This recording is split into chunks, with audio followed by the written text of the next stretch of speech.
Back to Next Gen Investing. It's time for FOMO. Today we're spotlighting Supermicro Computer, and joining me now to help set that up and discuss is Jeff Pierce. Jeff's, of course, a senior manager for derivatives trading here at Charles Schwab.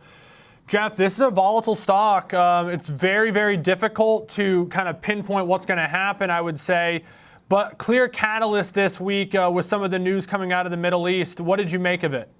Yeah, absolutely. And we talk about fear of missing out. And right now, for this stock, it's fear of missing out again, right? You know, the stock had an epic run starting in January of 24, peaked in March that same year. Since, the stock has fallen hard. It seemed to find some footing, or at least some support in 2025. Today, we're up over 4%, over 40% this week, one of the best weeks that they've seen since November.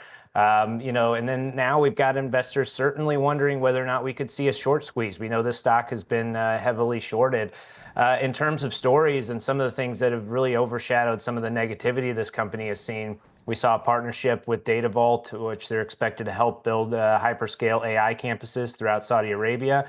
The collaboration still has to be completed. There's some agreements that need to be done. However, the estimated minimum market value for the products involved is approximately $20 billion.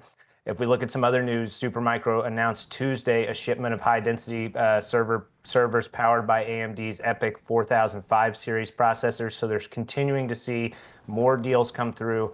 This could actually help out a lot because we've seen some earnings reports as well as some negativity around the stock over the past few months, frankly, the past year, that has really weighed on the shares.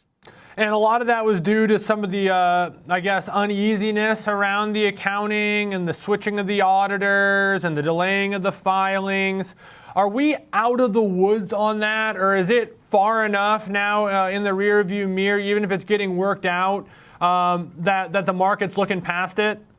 I think the pressure from the investigation from the Justice Department, the questions around the accounting practice, is largely gone past now. That reputational trouble, I think, is mostly behind this company. However, investors are looking at the demand for some of their products. They've seen in the preliminary earnings results that they weren't good. They came out with their real results. Those came in below expectations. We're continuing to see gross profit margins decline, which is not what investors want to see.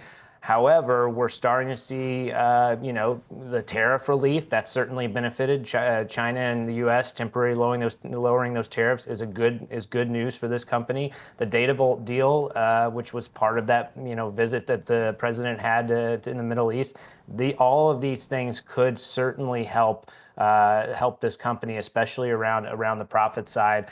And then, of course, you have NVIDIA, which they are very heavily tied to, which has been doing very well. Having said that, net income lower, earnings per share, revenue both missing in the last results. Again, gross profit declining 26%. A big part of that is that gross profit margin falling from 15 to below 10%.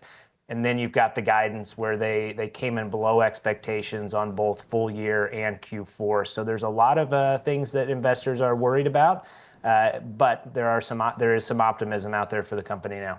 And correct me if I'm wrong too, Jeff, when there was the uncertainties of the stuff going on with Supermicro, kind of the thought was, and you saw it in the price performance, it was a thought that, hey, some of these companies are just going to move their business to Dell because Dell's, maybe reputation's a little bit more reliable. It does some of the same things.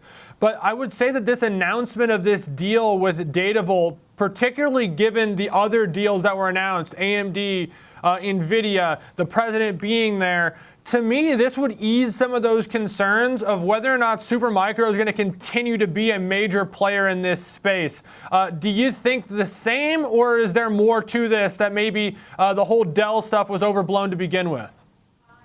I think that it was a little bit overblown, right? I mean, if you look at what SMCI has to offer, the liquid cooled, the module servers, they are very popular among these service providers, right? So we see these enterprises, we see these government customers, they're looking for someone that can handle this AI that's coming out. NVIDIA obviously ramping up production for Blackwell chips. It really puts demand in the right place for SMCI. and they could likely see an uptick from that. I mean, we saw Raymond James, initiated an outperform rating. I believe it was a $41 price target on there. Estimates that Supermicro holds about 9% of the 145 billion AI platform market. So they've got a stronghold there. It's not as easy, and that's good news for a lot of these chip companies. It's not easy just to go switching around from provider to provider. So even though that accounting and all of those issues were certainly negative, I don't think that that's really pushing a lot of their customers away at this point. And valuation-wise, I mean, if this company is expensive based off valuations, then some of these other companies are on different planets. Best price to sales based off estimates, so Bloomberg estimates, 1.23. So we're almost, price to sales equal. PE, if you look on a forward PE basis, you're looking at like 20.